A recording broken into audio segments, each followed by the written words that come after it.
Boa noite. Hoje eu trouxe um convidado mais do que especial, um colega médico, cirurgião plástico, Rodrigo, e a gente vai falar um pouco da nossa opinião.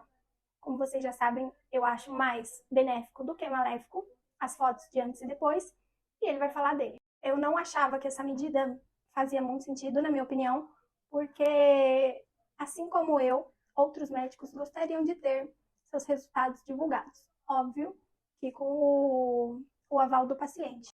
Não foi uma nem duas vezes, aconteceu mais vezes, que o paciente falou assim: doutora, eu gostei tanto do resultado que eu vou publicar, como uma maneira de te agradecer e de fazer diferença na vida de outras pessoas. Ela pode publicar, só que eu, como médica, não poderia repostar. E eu não concordava com isso e achava chato falar isso para o paciente.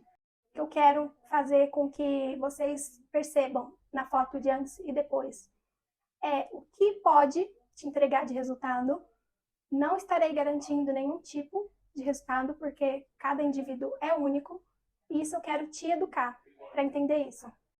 Bom, vou falar um pouquinho agora a versão de quem, teoricamente, é contra a publicação do antes e depois. Queria agradecer o convite. E, na verdade, é o seguinte, você postar um antes e depois, isso pode ser caracterizado como uma propaganda enganosa. Por quê? O paciente ele vai ver aquela foto e ele vai entender que o mínimo que você pode oferecer para ele é aquele resultado. Na verdade, o resultado ele é sempre individualizado. E é por isso que eu acredito que, na verdade, o antes e depois, ele deveria ser sempre apresentado para o paciente no consultório, porque você vai selecionar exatamente aquele caso que se parece mais com o paciente. Então, postar em redes sociais, você perde um pouco esse controle de para quem está indo aquela imagem.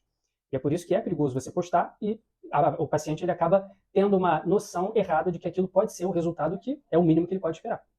E por fim, a liberação da postagem de antes e depois pode levar a gente para um caminho de um sensacionalismo.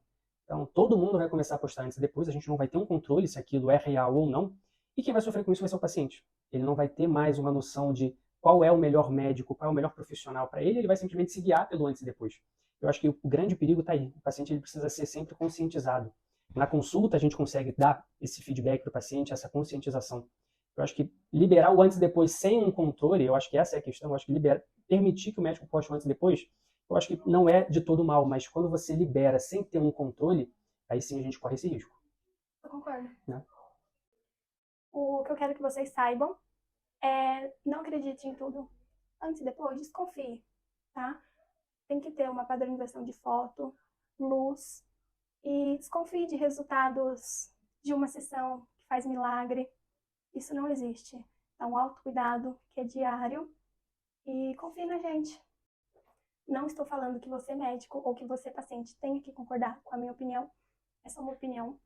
E isso também não quer dizer que eu possa mudar de opinião outro dia. Eu sempre estou de cabeça aberta, sempre analisando os dois lados. E hoje eu acho que é mais benéfico do que maléfico.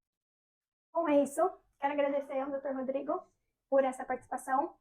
E você, já tem uma opinião a respeito?